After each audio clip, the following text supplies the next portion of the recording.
السلام عليكم ورحمة الله وبركاته. إن الحمد لله نحمده ونستعينه ونستغفر ونعوذ بالله من شرور أنفسنا وسيئات أعمالنا. من يهده الله فلا مضل له ومن يضلله فلا هادي له، وأشهد أن لا إله إلا الله وحده لا شريك له، وأشهد أن محمدا عبده ورسوله. أما بعد، رب اشرح لي صدري ويسر لي أمري واحلل عقدة من لساني يفقهوا قولي রব্বি জিদনি ইলমা রব্বি জিদনি ইলমা। সম্মানিত আজকের ক্লাসে উপস্থিত সুপ্রিয় ভাই সকল, সম্মানিত বোন, আলহামদুলিল্লাহ, আল্লাহর বিশেষ রহমতে আজকে আমরা উসুলুল হাদিসের ক্লাসে উপস্থিত হয়েছি, যেটা আল্লাহ তাবারক ওয়া তাআলার ফজল রহমত, তার তৌফিক ছাড়া এটা সম্ভব নয়। তারপরে আমাদের সকলে প্রাণ প্রিয় নবী করিম মুহাম্মদ মুস্তাফা সাল্লাল্লাহু আলাইহি ওয়াসাল্লাম, ওনার উপর অসংখ্য শান্তি ধারা বর্ষিত হোক। আল্লাহুম্মা সাল্লি আলাইহি আল্লাহুম্মা বারিক আলাইহি।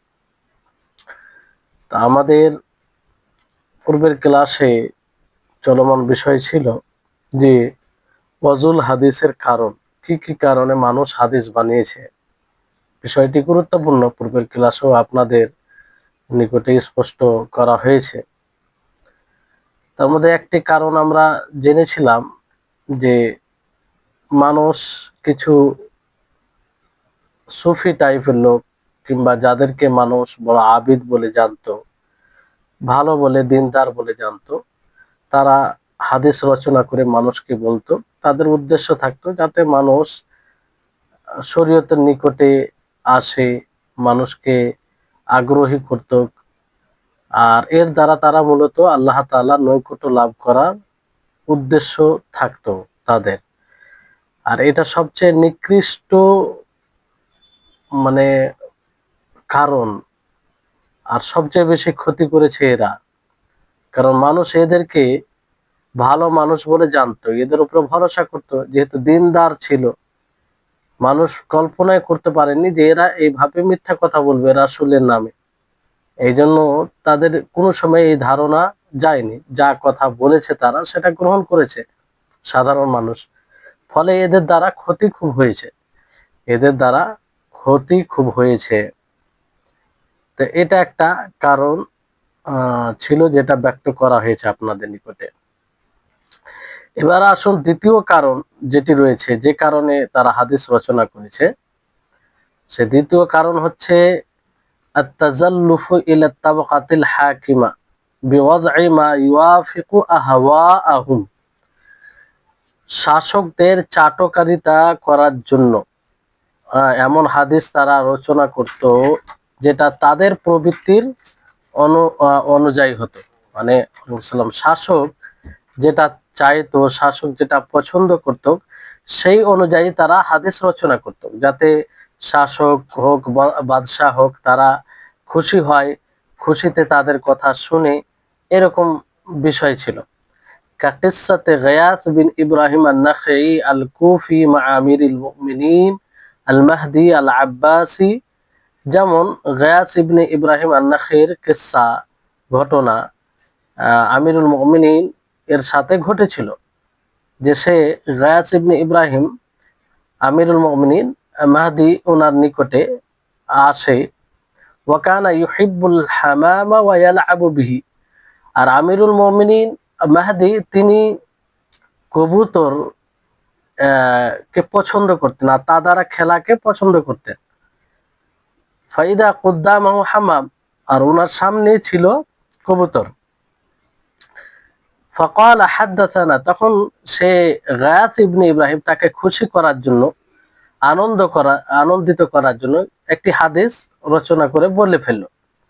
তিনি গিয়াস বিন ইব্রাহিম বলেন যে হাদাসানা ফুলান আন ফুলানিন ওয়া সাকা সানাদাহু, যে অমুক আমাকে বর্ণনা করছে, তিনি অমুক থেকে শুনেছেন, তিনি অমুক থেকে শুনেছেন, পুরো সানাদ, পুরো চেন মানে উল্লেখ করলো।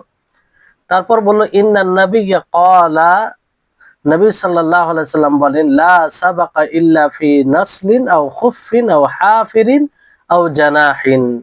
যে নবী সাল্লাল্লাহু আলাইহি সাল্লাম তিনি বলেন যে কোনো প্রতিযোগিতা নয় আহ তীর তীর আন্দাজে অথবা ঘোড়ায় এরকম ভাবে কয়েকটি জিনিসের নাম নেওয়া হলো। আর তার মধ্যে আরেকটি জিনিসের উল্লেখ করলো যে আও জানাহিন, মানে পাখি দ্বারা প্রতিযোগিতা করা, মানে এইগুলো প্রমাণ, বাকি অন্য কোনো জিনিস দ্বারা করা যাবে না। যেহেতু এই পাখি দ্বারা, কবুতর দ্বারা আহ, খেলাধুলা এটাকে পছন্দ করতেন আমিরুল মুমিনিন, তো উনি হাদিসে এই জিনিসটা বাড়িয়ে দিলেন, এই শব্দটা যে আও জানাহিন, আসলে এই শব্দটা নেই যে পাখি দ্বারা আহ, প্রতিযোগিতা করা যাবে। তো ফাআরাফাল মাহদি, মাহদি সে জানতে পারলো যে সে তার জন্য মিথ্যা কথা বলেছে। তখন তিনি কি করলেন, সে কবুতরকে জবাই করার হুকুম দিলেন, যে এই কবুতরের কারণে সে নবীর নামে মিথ্যা কথা বলছে, তাই এই কবুতরকেই জবাই করে দাও। এই হাদিসটি সুনান, মানে ইবনু মাজা, তিরমিজি, তারপরে নাসাই, আবু দাউদ, এনারা সকলে রিওয়ায়াত করেছেন। কিন্তু এই আও জানাহিন এই শব্দটি নেই, যে পাখি দ্বারা।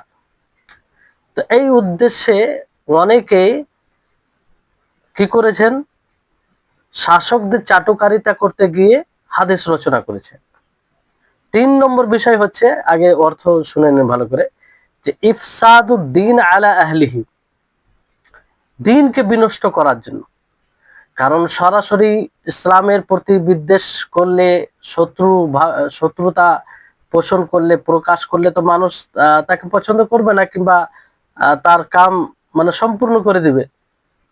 এই জন্য তারা কি করলো, জাল হাদিস বানাতে শুরু করলো, যাতে রাসূলের হাদিস মনে করে মানুষ আমল করে এবং তাদের দিন নষ্ট হয়। যেমন জানাদেকা এক প্রকার লোক, তারা করলো ইসলামে প্রবেশ করলে, ইসলামের বেশ অবলম্বন করলো মুসলিমদেরকে ধোকা দেওয়ার জন্য, লেখাদি আতিল মুসলিমিন, মুসলিমদেরকে ধোকা দেওয়ার জন্য।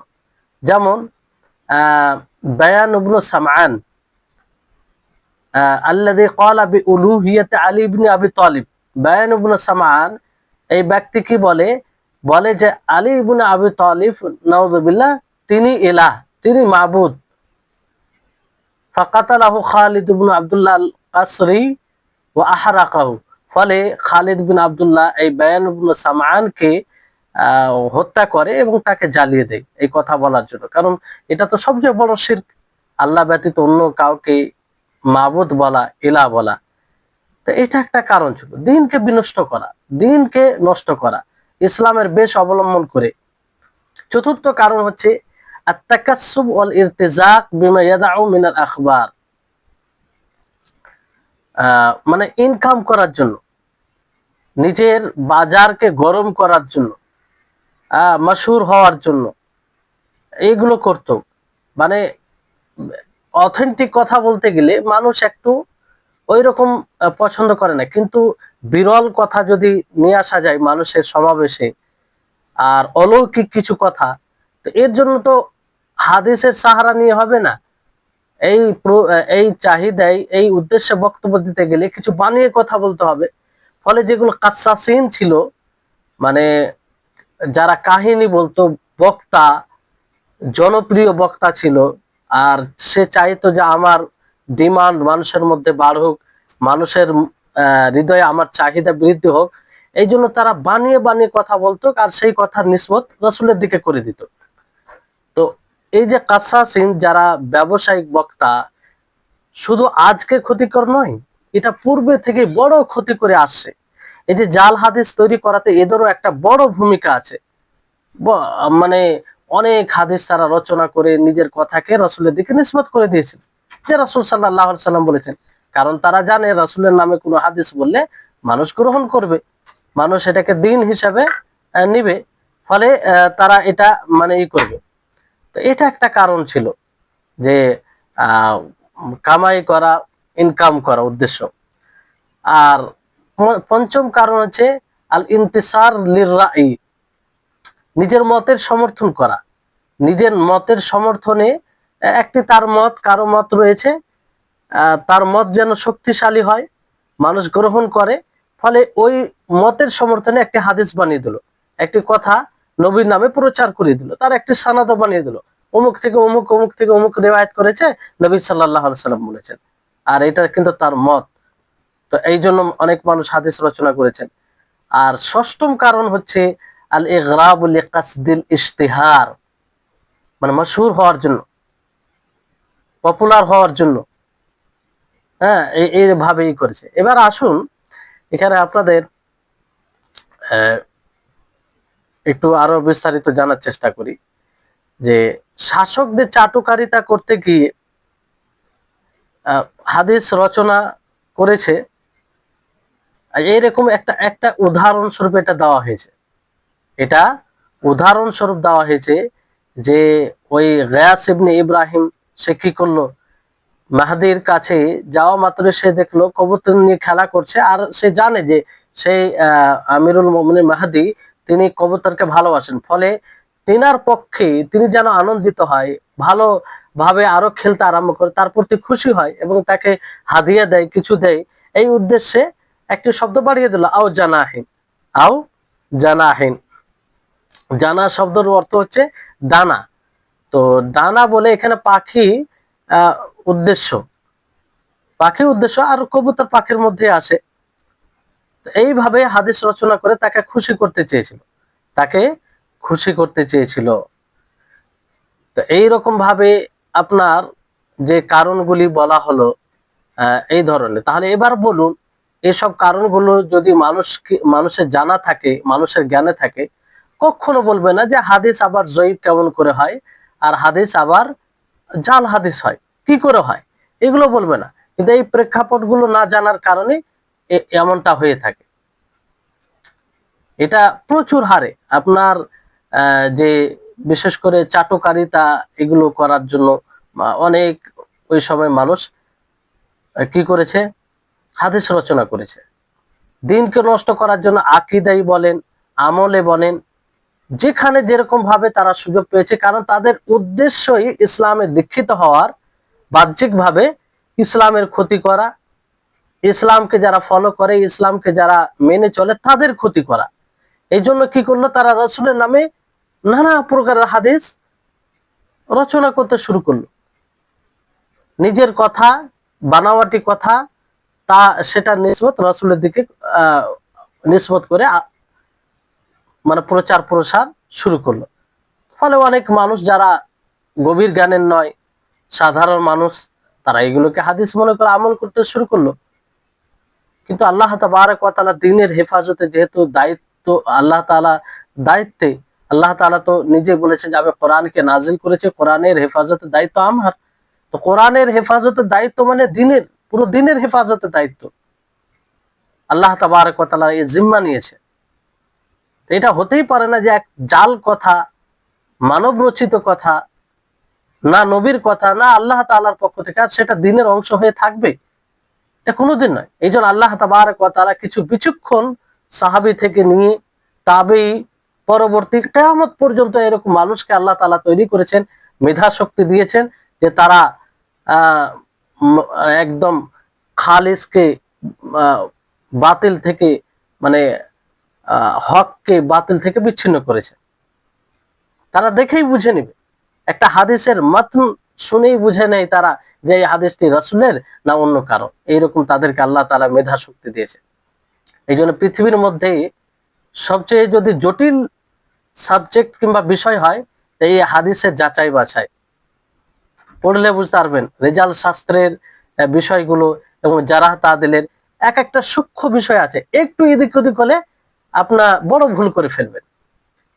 বড় জটিল এটা বিষয়, আর সকলে এটা সম্ভব, সকলের দ্বারা সম্ভব নয়। আল্লাহ তাবারক ওয়া তাআলা যেহেতু দ্বীনের হেফাজতের দায়িত্ব নিয়েছে, ইসলাম শত্রুরা নানাভাবে ষড়যন্ত্র করেছে, কিন্তু আল্লাহ তাআলা সবচেয়ে বড় ষড়যন্ত্রকারী, তাদের বিরুদ্ধে আল্লাহ তাআলার দ্বীনকে কেউ বিনষ্ট করতে পারে না। এই জন্য এক একটা জিনিস বাছাই করে সেগুলো দ্বীন থেকে বের করে দেওয়া হয়েছে, সেগুলো দ্বীনের অংশ নয়। আপনারা ওই জন্য বারবার শুনেন এই হাদিসটি যায়ীফ, এই হাদিসটি জাল, এই হাদিসটি মানব রচিত কথা, এই কারণে। আর সেটা যুক্তিপূর্ণ কথা, আর সেটা আপনি গভীরে গেলে নিজেই আপনি বলবেন যে হ্যাঁ, এটা রাসূলের কথা হতে পারে না।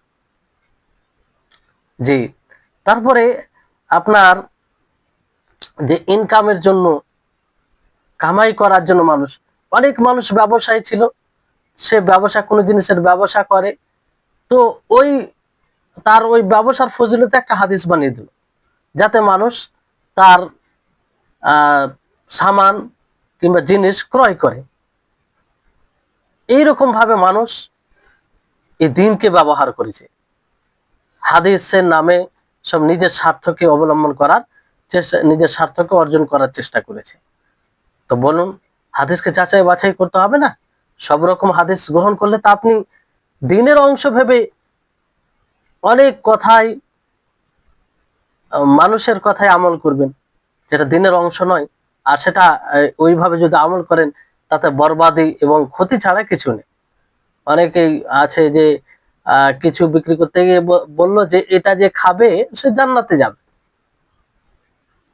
এইরকমও প্রমাণ আছে। তাই হচ্ছে বিষয়। তারপরে আপনার মতের সমর্থনে হাদিস তৈরি করা, মাশহুর হওয়ার জন্য। আর বিশেষ করে কাসাসিন, যারা কাহিনী বলে মানুষকে, মানুষের প্রিয়তা লাভ করে, জনপ্রিয় হতে চায় যে কোনো আকারে। এর জন্য তো কিছু অলৌকিক বিষয়, বিরল বিষয় আনতে হবে। কোরআন হাদিসে সব আছে, এটা তো সবাই জানে, কিংবা বলে, অন্য অন্য আলেমও বলে। তো একটু কিছু আলাদা ভাবে, পৃথক ভাবে মানুষের কাছে কিছু উপস্থাপন করতে হবে। ফলে কি করে, কিছু বানিয়ে কথা বলে দিল। আজকেও দেখবেন অনেক বক্তা এরকম, তাদের অবস্থা যে কিছু পার্থক্য করে না, সহিহ জাইফের মধ্যে পার্থক্য করে না। কারণ পার্থক্য করলে তার চাকা চলবে না, সে জনপ্রিয়তা হারিয়ে ফেলবে। অনেকে আছে, সে জানে যে এটা সঠিক নয়, কিংবা কোরআন হাদিস অনুযায়ী এটা উত্তম, কিন্তু বলবে না। সে এমন ভাবে কথা উপস্থাপন করবে মানুষের সামনে যে না ওই দিকও মানে যায়, না এদিকও যায়, মানে সব দিক দিয়ে সে প্রিয়তা লাভ করতে চায়। এটা ইসলাম নয়। যার মধ্যে ইসলাম, যার হৃদয়ে ইসলাম পরিপূর্ণভাবে জায়গা নিয়েছে, সেইগুলোকে পছন্দ করে না। তার লক্ষ্য উদ্দেশ্য একটাই থাকবে, আল্লাহ তাআলার সন্তুষ্টি। আল্লাহ তাআলা সন্তুষ্ট হলেই যথেষ্ট। কোনো আল্লাহ তাআলাকে অসন্তুষ্ট করে আল্লাহর বিরুদ্ধে, রাসূলের বিরুদ্ধে গিয়ে মানুষের সন্তুষ্ট লাভ করা, তার জন্য এটা বিপদ ছাড়া কিছু নয়। তাই হচ্ছে বিষয়, এইসব কারণগুলো, এই জন্য সকলকে এইসব কারণগুলো জানা দরকার।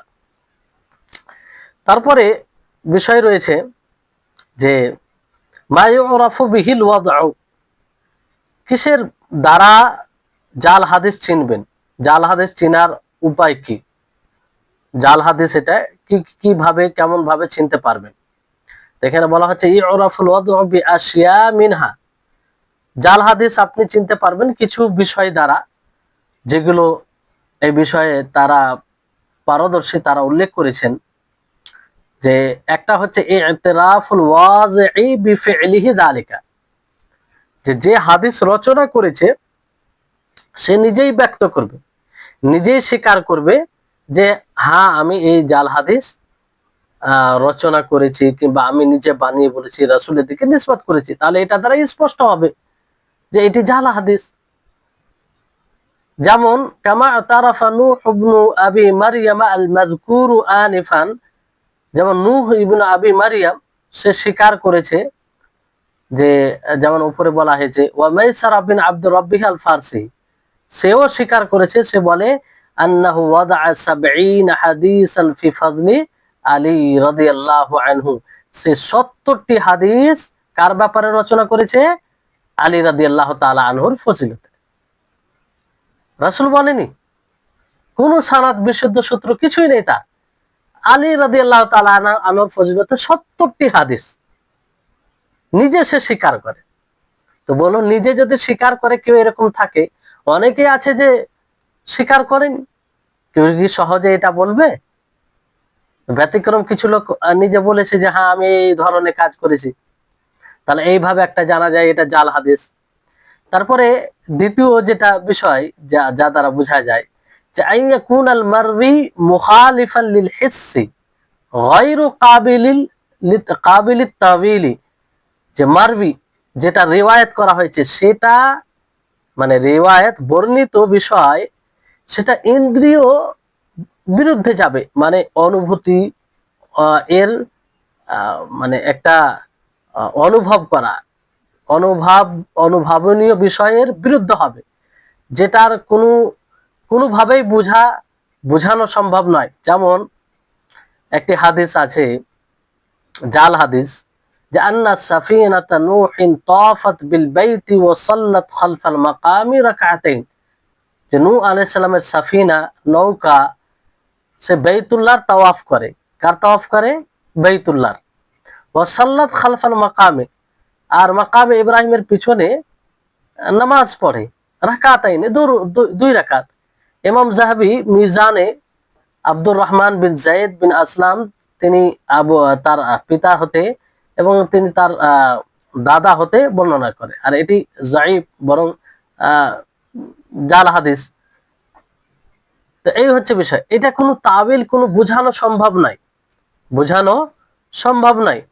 মুখালিফান লিল হিস বলতে যে বিবেক বা ইন্দ্রিয় বিরোধী হওয়া, বিবেকের বিরুদ্ধে, মানে বিবেক গ্রহণ করবে না, কোনো মতে গ্রহণ করবে না, মানে বাস্তব এতটাই বিরোধী হবে, মানে যে সেটাকে আপনি যেমন ভাবে ব্যাখ্যা দেন না কেন, সেটাকে গ্রহণযোগ্য, এটা যে আসলে গ্রহণযোগ্য এটা বোঝানো সম্ভবই হবে না। যেমন যে হাদিসটা বলা হলো যে নূহ আলাইহিস সালামের জাহাজ বাইতুল্লাহ তাওয়াফ করেছিল এবং মাকামে ইব্রাহিমের পিছনে সালাত আদায় করেছিল, এই মর্মে হাদিসটি বর্ণিত হয়েছে।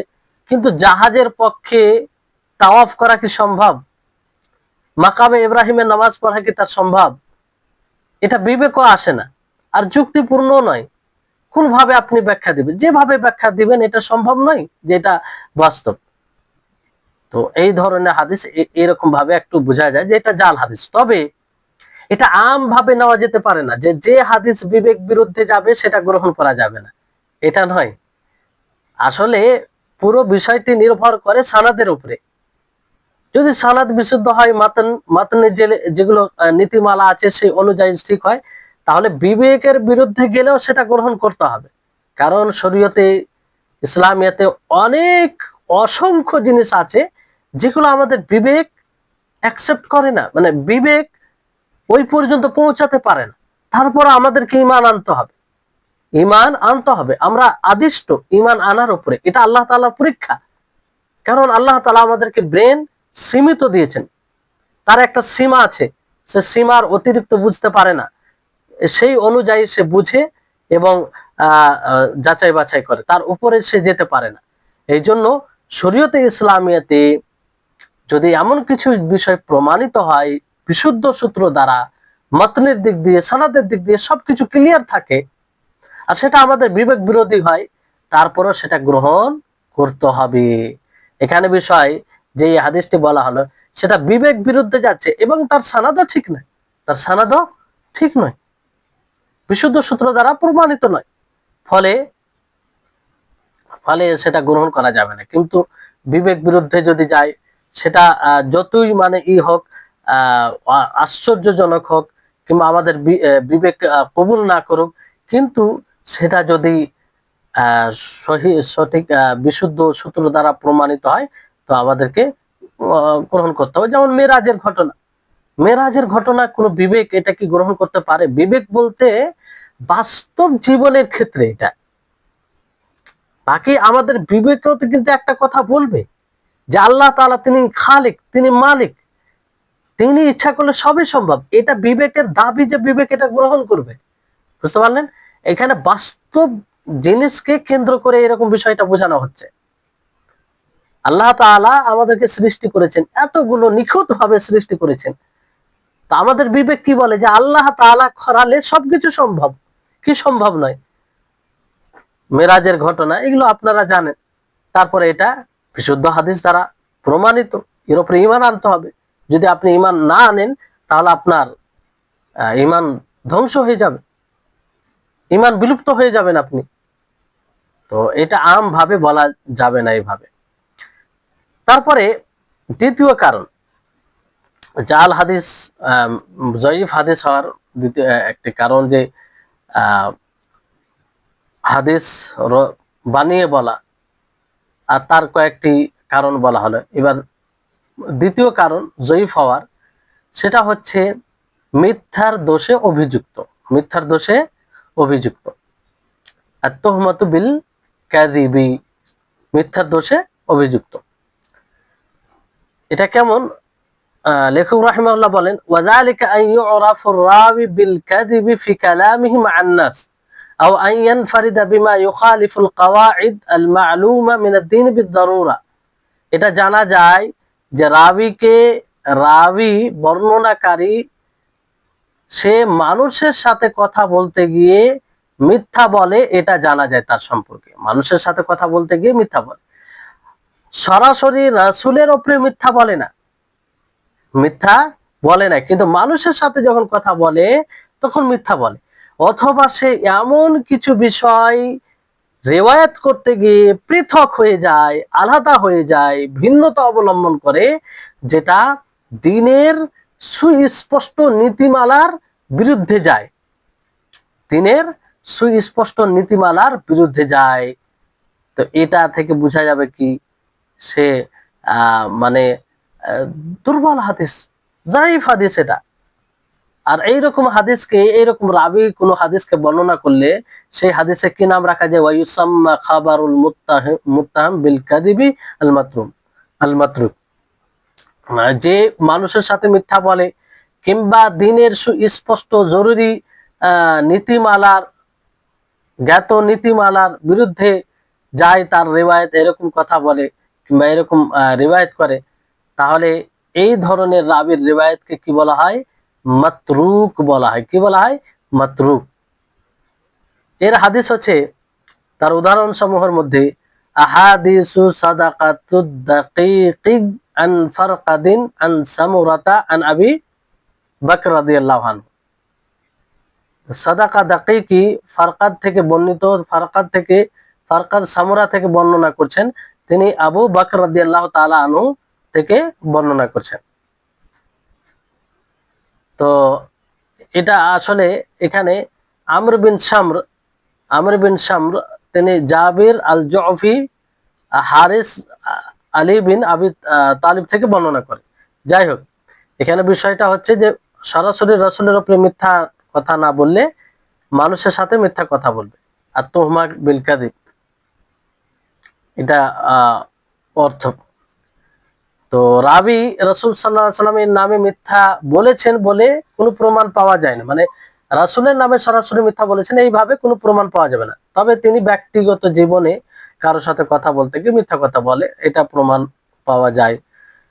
যদি তার বর্ণিত হাদিসটি তার সনদ ছাড়া অন্য কোনো সনদে বর্ণিত না হয় এবং সেটা শরীয়তে নিশ্চিতভাবে প্রমাণিত কোনো মূলনীতির বিরুদ্ধে যায়, তাহলে এটা এই ধরনের রিওয়ায়াত মনে করা হবে। মানে স্পষ্ট কোনো নীতিমালার মূলনীতির বিরুদ্ধে যায়, অথবা সেই কথা অন্য কোনো সনদে বর্ণিত না হয়।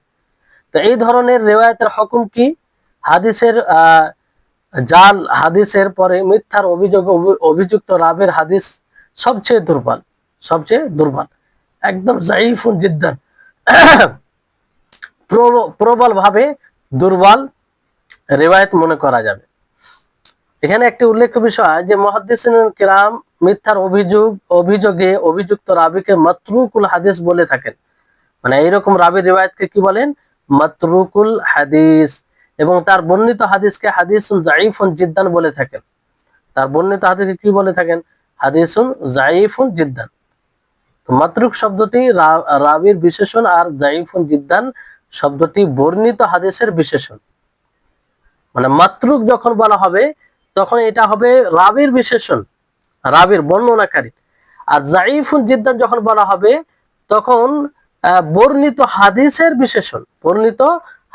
বিশেষণ, মানে এই হাদিসটি যায়ীফুন জিদ্দান, মানে বর্ণিত পুরো হাদিসের বিশেষণ এটা।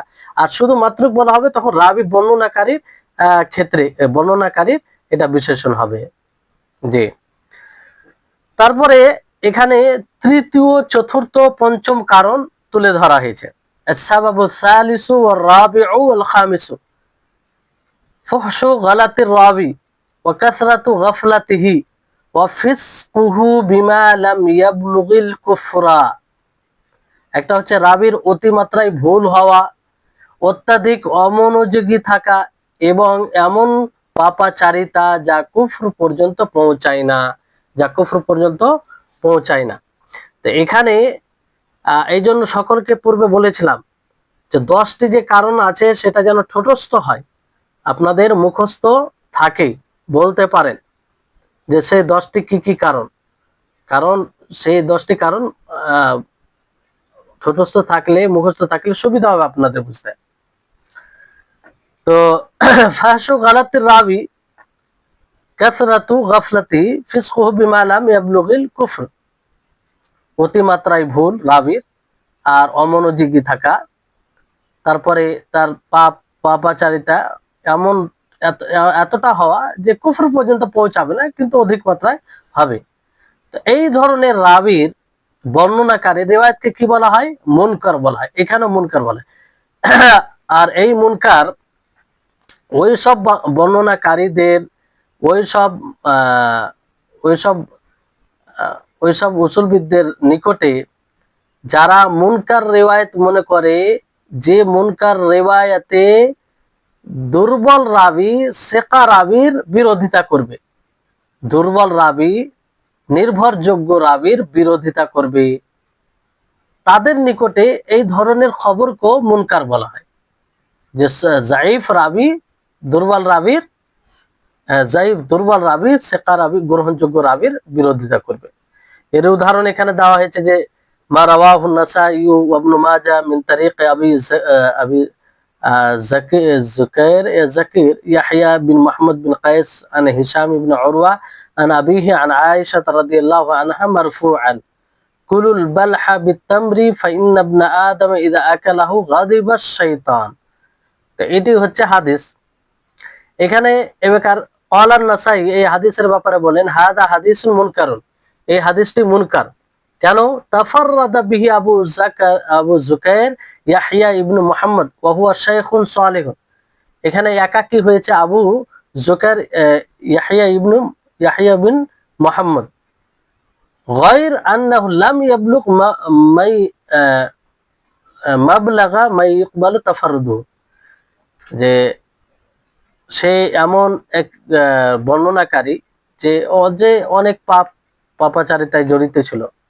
কেন? অনুবাদে দেখেন যে এই 3 শ্রেণীর রাবির হাদিসকে ওই সকল মুহাদ্দিসের মতে মুনকার বলা হয় যারা মুনকার হাদিসকে দুর্বল রাবি নির্ভরযোগ্য রাবির বিপরীতে বর্ণনা করার সাথে নির্দিষ্ট মনে করে না।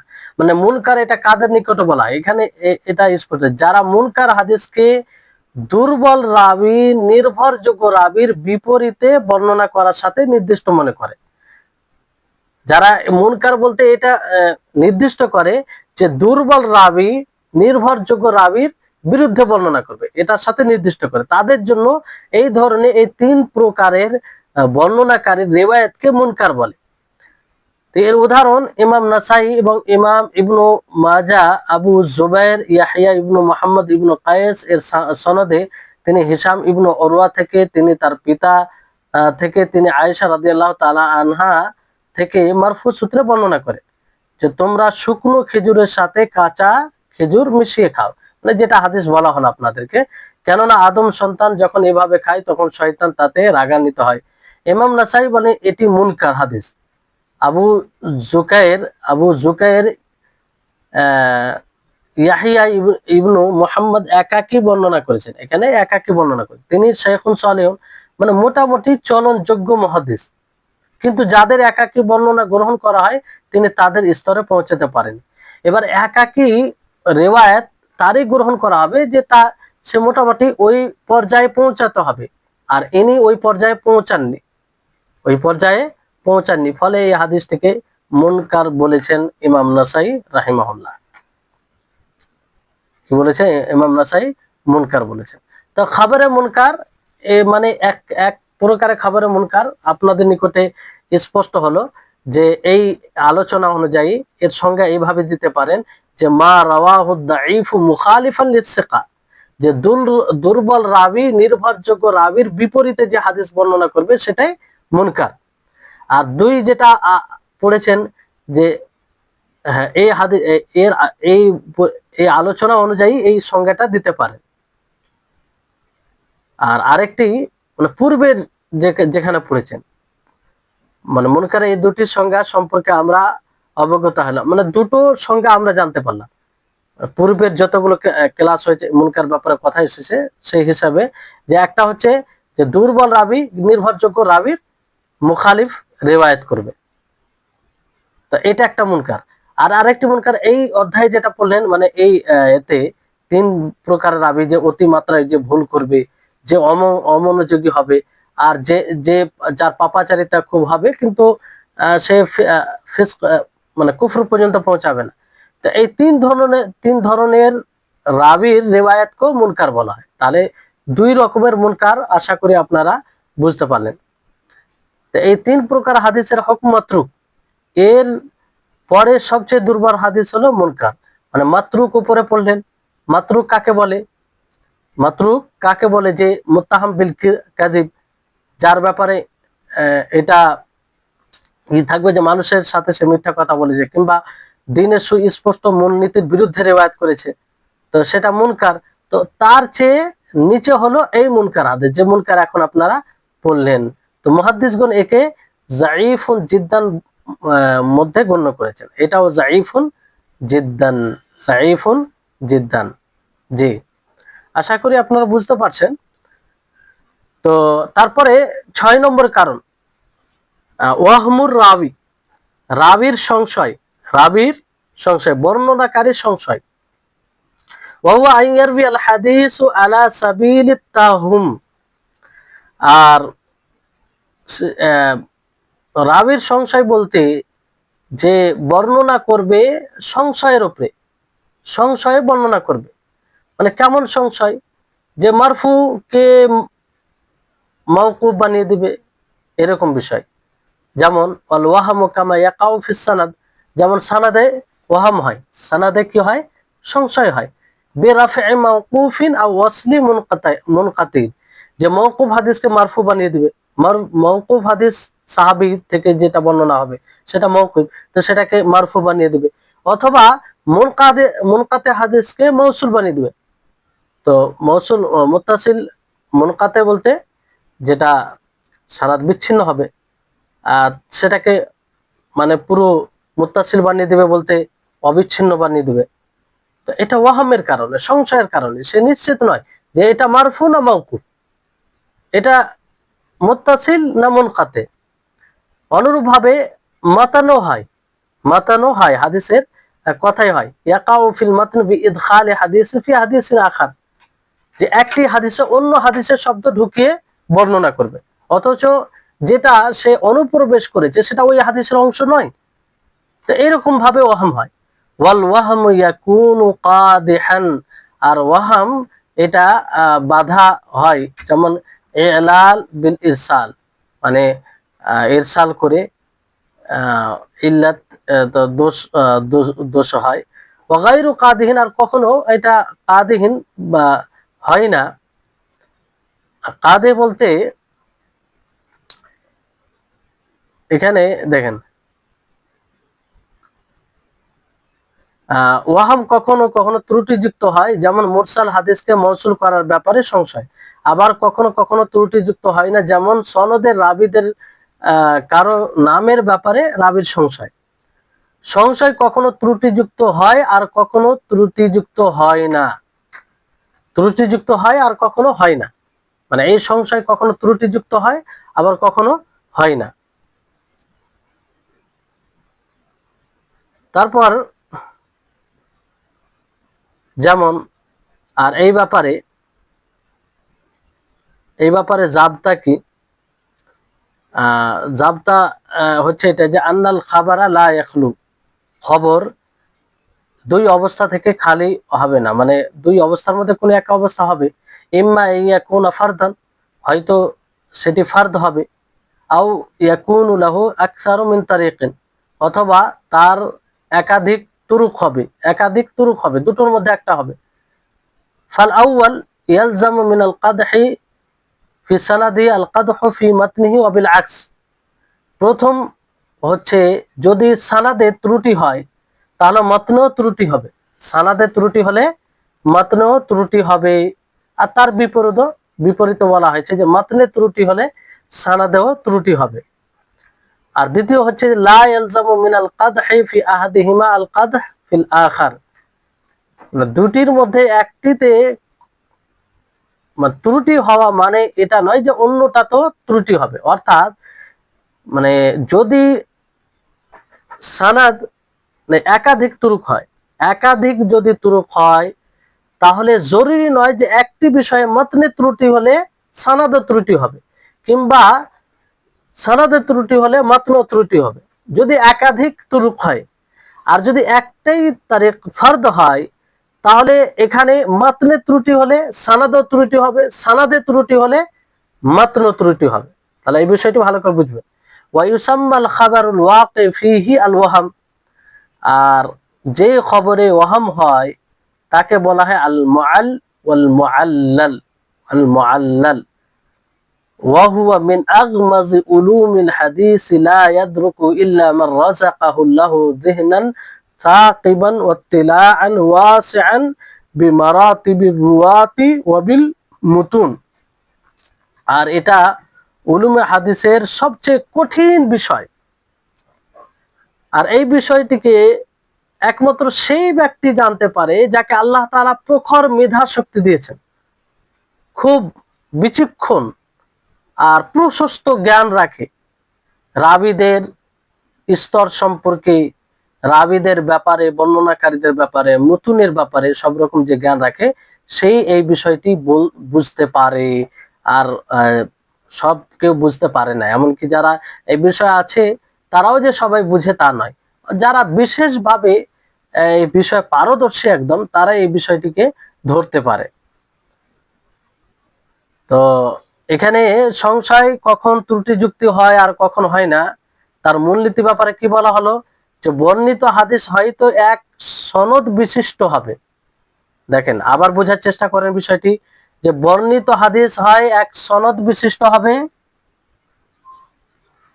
এক সনদ বিশিষ্ট হবে, অথবা একাধিক সনদ থাকবে, দুটোর মধ্যে একটা হবে। যদি প্রথমটি হয় তার মানে কি সনদ বিশিষ্ট যদি হয়, কি হয়, সনদ বিশিষ্ট হয়, তাহলে তার সনদের ত্রুটির কারণে মতনটি এবং তার উল্টো তথা মতনের ত্রুটির কারণে সনদটি ত্রুটিযুক্ত হওয়া অবধারিত হয়ে যাবে। মানে এক অপরে, মতনে ত্রুটি হলে সনদে হবে, সনদে ত্রুটি হলে মতনে হবে। আর যদি দ্বিতীয় হয় মানে তার একাধিক তুরুক থাকে, তারিখ থাকে, তাহলে কারো ত্রুটির কারণে অপরটি ত্রুটিযুক্ত হওয়াটা অবধারিত হবে না। আর যে হাদিসের মধ্যে ওহাম বা সংশয় দেখা যাবে তার নাম হলো আল মুআল্লাল ও আল মুআল। এটি উলুমুল হাদিসের সবচেয়ে দুর্বোধ্য বিষয়। আল্লাহ যাকে প্রখর মেধা এবং রাবীদের স্তর ও মতন সম্পর্কে সুবিশাল জ্ঞান ভান্ডার দান করেছেন, সে ছাড়া এ সম্পর্কে কেউ জানতে পারে না। মানে বিশেষ যারা এই ব্যাপারে পারদর্শী, গভীর জ্ঞানের মালিক মানে অধিকারী, তারাই এই বিষয়টি ভালোভাবে বুঝতে পারে এবং ধরতে পারে বিষয়টি। জি, এখানে উদাহরণস্বরূপ যেমন দেওয়া হয়েছে যে আখবারানা কুতাইবাতু ইবনে সাঈদ ক্বালা হাদাসানা সুফিয়ান আন আব্দুল্লাহ ইবনে দিনার আন ইবনে উমর আন নবী সাল্লাল্লাহু আলাইহি ওয়াসাল্লাম قال البيعان بالخيار ما لم يتفرقا। হ্যাঁ, তো এখানে দেখেন যে কুতাইবা বিন সাঈদ তিনি বলছেন, আমাদেরকে বর্ণনা বলেন সুফিয়ান পরে আব্দুল্লাহ ইবনে দিনার থেকে, আর আব্দুল্লাহ ইবনে দিনার আব্দুল্লাহ ইবনে ওমর থেকে, আব্দুল্লাহ ইবনে ওমর নবী সাল্লাল্লাহু আলাইহি সাল্লাম থেকে, নবী সাল্লাল্লাহু আলাইহি সাল্লাম থেকে। তো এই সনদে রাবী রয়েছেন কুতাইবা ইবনে সাঈদ, তিনি সুফিয়ান সাওরীর উস্তাদের নাম নিয়েছেন। মানে কুতাইবা ইবনে সাঈদ তিনি কার নাম নিয়েছেন? সুফিয়ান সাওরীর উস্তাদের নাম বলেছেন আব্দুল্লাহ ইবনে দিনার, এবং এটাই সঠিক, এটাই সঠিক। অপরদিকে ইয়ালা বিন উবাইদ আত-তানাফুসি, ইয়ালা বিন উবাইদ আত-তানাফুসি এই হাদিসটি বর্ণনা করতে গিয়ে সুফিয়ান সাওরীর ওস্তাদের নাম বলেছেন আমর বিন দিনার, আমর বিন দিনার। দেখেন এখানে ওহাম হয়ে গেছে, আসলে আছে আব্দুল্লাহ বিন দিনার, কিন্তু ইনি কার নাম নিয়েছেন? ইয়ালা বিন তানাফুসি কার নাম নিয়েছেন? সুফিয়ান সাউরির ওস্তাদের নাম আমর বিন দিনার। তো ওহাম হয়ে গেল। এটাকেই বলা হয় ওহাম, এটাকে বলা হয় ওহাম। তো ইয়ালা বিন উবাইদ আত-তানাফুসি বুখারীর রাবী। তাহলে প্রশ্ন হতে পারে ইমাম বুখারী কি দুর্বল রাবী থেকে হাদিস বর্ণনা করেছেন? উত্তর না, ইমাম বুখারী দুর্বল রাবী থেকে হাদিস বর্ণনা করেননি। ইমাম ইয়াহইয়া ইবনু মাঈন সুস্পষ্ট ভাবে বলেছেন ইয়ালা বিন উবাইদ যায়ীফ ফি সাউরি সিকাতুন ফি গায়রি, যে ইয়ালা বিন উবাইদ সাউরি থেকে বর্ণনা করতে গিয়ে যায়ীফ দুর্বল, কিন্তু অন্যের কাছ থেকে বর্ণনা করতে গিয়ে তিনি সিকা গ্রহণযোগ্য। তো এরকমটাও হয় যে একজন রাবী একজনের কাছ থেকে বর্ণনা করতে গিয়ে যায়ীফ, আবার ফের অন্যদের কাছ থেকে বর্ণনা করতে গিয়ে সে সিকা মানে নির্ভরযোগ্য। তো এরকমটাই ইমাম বুখারী যেখানে রিওয়ায়াত করেছেন তিনি সাউরি থেকে নয়, মানে সেই জায়গায় ইয়ালা বিন উবাইদ সাউরি থেকে রিওয়ায়াত করে না, বরং অন্যদের কাছ থেকে। সাউরি থেকে রিওয়ায়াত করতে গিয়ে ইয়ালা বিন উবাইদ যায়ীফ, বাকি অন্যদের থেকে আহ আহ নির্ভরযোগ্য। তাহলে এখানে বিষয়টি বুঝতে পারলেন যে ওয়াহাম কোন বিষয়টায়। উদাহরণ থেকে আশা করি আপনারা বুঝতে পেরেছেন যে ওয়াহাম হচ্ছে যে একজন রাবীর জায়গায় অন্য রাবীর নাম নেওয়া। এখানে দেখেন যে আসল হচ্ছে সুফিয়ান সাউরির ওস্তাদ আব্দুল্লাহ ইবনে দিনার, এটা সঠিক। কিন্তু মানে কুতাইবা ইবনে সাঈদ সঠিকটাই মানে নিয়েছেন, যে কুতাইবা ইবনে সাঈদ তিনি বলছেন সুফিয়ান, বলে সুফিয়ান তার ওস্তাদ আব্দুল্লাহ ইবনে দিনার, এটা সঠিক। কিন্তু ইয়ালা বিন উবাইদ ইনি কি করলেন, যে তিনি বললেন যে সুফিয়ান কার থেকে বর্ণনা করেছেন? আমর বিন দিনার, কিন্তু আসলে আমর বিন দিনার নয়, আব্দুল্লাহ ইবনে দিনার। ফলে এখানে ওহাম হয়ে গেল, ভুল করে অন্য কারো নাম নিয়ে চলে এলো। তো এটাকে ওহাম বলা হয়। তো এই ওহাম হলে সেটা জয়ীফ হয়। মানে বিশেষ করে ওবাইদ বিন ইয়ালা বিন উবাইদ আত-তানাফুসি ইনি সাউরি থেকে রিওয়ায়াত করলে এইভাবে জয়ীফ সেটা মনে করা হয়। আল ওয়াহাম ফিল মাতন বা আল মুআল্লাল ফিল মাতন, এর দ্বারা উদ্দেশ্য হলো এক হাদিসের মতনকে অন্য হাদিসের মতনের সাথে জুড়ে দেওয়া, এক হাদিসের মতনকে অন্য হাদিসের সাথে জুড়ে দেওয়া, কিংবা এক মতনের স্থলে অন্য মতন বর্ণনা করা। এক মতনের স্থানে অন্য স্থানকে নিয়ে চলে আসা। কিতাবের মধ্যে এর উদাহরণ স্পষ্ট ভাবে রয়েছে। তারপরে এখানে উদাহরণ দিয়েছে যে মিসালুল ওয়াহামি ফিস সানাদে ওয়া হুয়া গায়রু কাদিন, যেটা আপনাদের ব্যাখ্যা করা হলো যে হাদিস ইয়ালা বিন উবাইদ আত-তানাফুসি আহাদু রিজালিস সহিহ আন সুফিয়ান আস-সাউরি আন আমর ইবনে দিনার আন ইবনে উমর আন নবী সাল্লাল্লাহু আলাইহি ওয়াসাল্লাম আল-বাইয়ান বিল খিয়ার, যে ইয়ালা বিন উবাইদ আত-তানাফুসির হাদিস, যিনি বিশুদ্ধ রিজালের মধ্যে একজন। সুফিয়ান সাউরি থেকে রিওয়ায়াত করেন, ফের উনি আমর বিন দিনার আন ইবনে উমর আন নবী আল-বাইয়ান বিল খিয়ার, ফাওয়াহামা ইয়ালা বিন উবাইদ আলা সুফিয়ান, সুফিয়ানের উপরে তিনি ওয়াহাম করেছেন এই কথাই,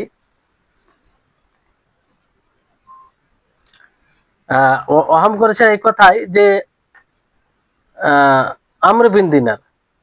আর প্রসিদ্ধ কি সুফিয়ান ইবনে আব্দুল্লাহ ইবনে দিনার থেকে আব্দুল্লাহ ইবনে ওমর থেকে বর্ণনা করছেন, আব্দুল্লাহ ইবনে ওমর থেকে বর্ণনা করছেন। তো ইবনে মুঈন বনে ইয়ালা বিন উবাইদ যায়ীফ, সাউরিতে যায়ীফ, আর নির্ভরযোগ্য অন্যের ইয়াতে নির্ভরযোগ্য। মিসালুল ওয়াহাম ফিল মাতন, মাতনের উদাহরণ এখানে দেওয়া হয়েছে যে হাদিস আবু সাঈদ ইবনে আবি মারইয়াম আন মালিক আন যুহরি আন আনাস মারফুআন লা তাবাগাজু ওয়ালা তাহাসাদু ওয়ালা তাদাবারু ওয়ালা তানাফাসু, এটা মাতনে ওহাম হওয়ার উদাহরণ। যে আবু সাঈদ ইবনু আবি মারইয়াম ওনার হাদিস তিনি মালিক থেকে বর্ণনা করছেন, মালিক যুহরি থেকে, যুহরি আনাস রাদিয়াল্লাহু তাআলা আনহু থেকে, মারফু রিওয়ায়াত। কি শব্দ? লা তাবাগাজু ওয়ালা তাহাসাদু ওয়ালা তাদাবারু ওয়ালা তানাফাসু। তো এইখানে যে তানাফাসু শব্দটি আছে এটা কিন্তু হাদিসে অনুপ্রবেশ করা হয়েছে। ইবনু আবি মারইয়াম অন্য হাদিস থেকে এই শব্দটি এই হাদিসে অনুপ্রবেশ করেছে, মানে হাদিসে অন্য হাদিস থেকে। আর সেটা কি মালিক আন আবি জিনাদ, মানে যে হাদিসে ওয়ালা তানাফাসু শব্দটা আছে সেই হাদিসটি হচ্ছে, সেই হাদিসটিকে রিওয়ায়াত করছেন ইবনু আবি মারইয়াম মালিক থেকে, মালিক ফের আবু জিনাদ থেকে, আবু জিনাদ আরাজ থেকে, আরাজ আবু হুরায়রা থেকে। তাহলে এটার সানাদ হচ্ছে এটা। আর ওই সানাদে যেটা প্রথমে বলা হলো যে আবু সাঈদ ইবনু আবি মারইয়াম মালিক থেকে, মালিক ফের জোহরি থেকে, জোহরি থেকে, জোহরি ফের আবার আনাস থেকে, মারফু। তো এটা এই হাদিসে ওয়ালা তানাফাসু শব্দ নেই, কিন্তু ওয়ালা তানাফাসু এই শব্দটা অনুপ্রবেশ করেছে কে? ইবনে আবি মারিয়াম, যেটা অন্য হাদিসে রয়েছে। এটা তো এটা মাতনে ওয়াহাম, যে এক হাদিসের শব্দকে অন্য হাদিসে অনুপ্রবেশ করানো, ঢুকিয়ে দেওয়া। তো ফলে এখানে ওয়াহাম হয়েছে মাতনে। তো এখানে কি হলো, ইয়াকুম, যেমন হাদিসে আসলে যে হাদিসে ওয়ালা তানাফাসু শব্দ আছে, সেই হাদিসের ইবারত হলো এরকম ভাবে, ইয়াকুম ওয়াদান ফা ইন্না যান্না আকযাবুল হাদিস ওয়ালা তাহাসসাসু ওয়ালা তাজাসসাসু ওয়ালা তানাফাসু ওয়ালা তাহাসাদু। এটা হচ্ছে মূল হাদিস, মানে এই হাদিসে তানাফাসু শব্দটা এসেছে, যেটা একদম সঠিক। কিন্তু এই হাদিসের শব্দকে অন্য হাদিসে অনুপ্রবেশ করেছে, তো ওই হাদিসে আসলে তানাফাসু শব্দটি নেই। তো এটা ওয়াহাম, এটাকে মাতনে ওয়াহাম বলা হয়। বল হাদিসান মুত্তাফাক আলাই হিমা গায়রি লাফজাতিন ওয়ালা তানাফাসু রাওয়াহা মুসলিম। আর দুটোই হাদিস মুত্তাফাক আলাই, মানে সহিহ বুখারী সহিহ মুসলিমে রয়েছে, কিন্তু ওয়ালা তানাফাসু শব্দ ছাড়া, ওয়ালা তানাফাসু যেহেতু এখানে ওয়াহাম হয়েছে, হ্যাঁ, এই শব্দ ছাড়া উভয় হাদিস রিওয়ায়াত সহিহ বুখারী সহিহ মুসলিমে রয়েছে। তো ওয়াহামটা কিভাবে জানা যায়? ওয়াল ওয়াহাম ইউরাফু বিতাফাররুদির রাবি, রাবির একাকী হয়ে যাওয়ার মাধ্যমে জানা যায়। ওয়া বি মুখালাফাতিহি গায়রিহি গায়রুহু মা কারাইন তানজাম্মু ইলা যালিক। আর তার মুখালাফাত, বিরুদ্ধে তার উনি ছাড়া কেউ যদি তার মুখালাফাত বিরুদ্ধে যায়, কিছু কারিনা থাকে যেটা ওর সাথে মিলিয়ে দিবে, তা দ্বারা। এখানে অনুবাদ দেখেন যে ওয়াহাম আপনি কিভাবে জানতে পারবেন।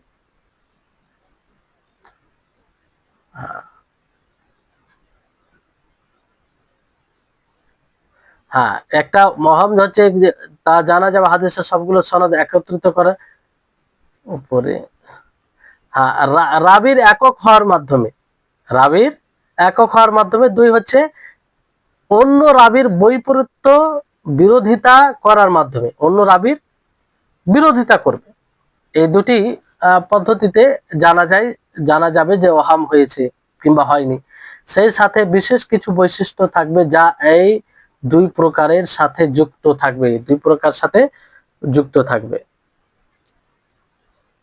জি, তারপরে বলা হয়েছে যে আপনি ওয়াহামকে কিভাবে জানবেন, তার পদ্ধতি কি, তার পদ্ধতি উপায় কি।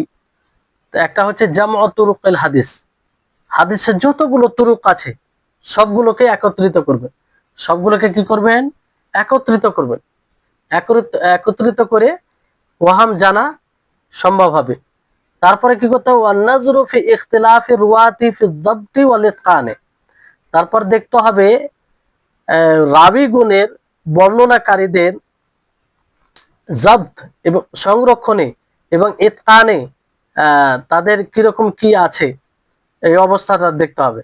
قال আলী ইবনুল মাদিনী বলেন, আল বাবু ইন লাম তুজমা তুরুকুহু লাম ইয়াতাবায়্যান খাতাউহু। যদি তার সমস্ত তুরুক একত্রিত না করা হয় তো ভুল স্পষ্ট হবে না, ভুল স্পষ্ট হবে না। এখানে সংযুক্ত আল মুআল্লাল হাদিস চেনার উপায় হলো তা জানা যাবে হাদিসের সবগুলো সনদ একত্রিত করার মাধ্যমে।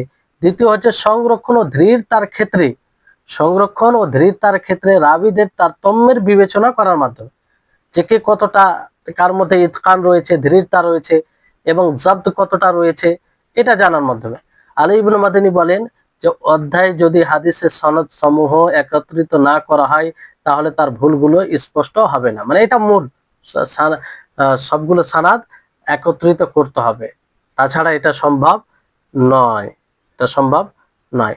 তো আশা করি বুঝতে পেরেছেন বিষয়টি, উদাহরণটি বুঝেছেন আশা করি।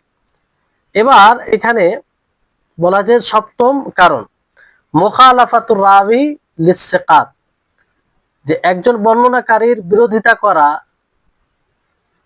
সেকাতের, একাধিক নির্ভরযোগ্য রাবির বিরোধিতা করা, মানে রাবির নির্ভরযোগ্য রাবিদের বিপরীত করা। একজন রাবি নির্ভরযোগ্য, একাধিক নির্ভরযোগ্য রাবির বিরোধিতা করা। আর এটাতে কয়েক প্রকার কিন্তু শামিল হয়। আল মুখালাফাতু সিত্তাতু আনওয়া, 6টি প্রকার এর অন্তর্ভুক্ত হয়। সেই 6টি প্রকার কি? একটি হচ্ছে এই মুখালেফা করতে গিয়ে যে রাবি একাধিক নির্ভরযোগ্য রাবির মুখালিফা করবে। তো এই মুখালিফা করতে গিয়ে 6টি বিষয়কে অন্তর্ভুক্ত করে, ফলে এটি ছয় প্রকার হয়। একটি হচ্ছে মুদ্রাজ, আর প্রত্যেকটির আলোচনা আসবে। একটি হচ্ছে মুদ্রাজ। তাহলে আপনাদেরকে যদি জিজ্ঞাসা করা হয় যে রাবি একাধিক নির্ভরযোগ্য রাবির বিরোধিতা করবে, এর কয় প্রকার, তখন আপনাদেরকে কি বলতে হবে? 6 প্রকার। সেটি কি কি? একটি হচ্ছে মুদ্রাজ, প্রত্যেকটার ব্যাখ্যা আসবে। দ্বিতীয় হচ্ছে আল খাবারুল মাকলুব। তৃতীয় হচ্ছে আল মাজিদ ফি মুত্তাসিলিল আসানিদ। চতুর্থ হচ্ছে আল মুজতারিব, সবগুলোই গুরুত্বপূর্ণ। আল মুজতারিব। চতুর্থ হচ্ছে আল মুসাহাফ। পঞ্চম হচ্ছে চতুর্থ মুজতারিব, পঞ্চম হচ্ছে আল মুসাহাফ, আর ষষ্ঠম হচ্ছে মুহাররাফ। তাহলে এই 6টি প্রকার। তো এই 6টি প্রকার এক এক করে আলোচনা হবে, বুঝতে পারলেন? তো আজকে এই পর্যন্ত যথেষ্ট। ইনশাআল্লাহ ফের আগামী ক্লাসে হবে। আর প্রতিদিন ক্লাসে ঠিক সময়ে উপস্থিত হবেন। আর যদি কোনো কারণে লেট হয় সেটা বলা হবে। আসল হচ্ছে 10টা থেকে ক্লাস শুরু হবে। আল্লাহ তাআলা যেন আমাদের সকলের সময়ে ইলমে বারাকা দান করেন এবং আল্লাহ তাআলা আমাদের জ্ঞানে বৃদ্ধি দান করেন ও আমাদের হৃদয়কে, ব্রেনকে প্রশস্ত করে দেন, আর এইসব বিষয়ে আমাদের জন্য সহজ করে দেন। আখির দাওয়ানা আলহামদুলিল্লাহি রাব্বিল আলামিন। আসসালামু আলাইকুম ওয়া রাহমাতুল্লাহি ওয়া বারাকাতুহু।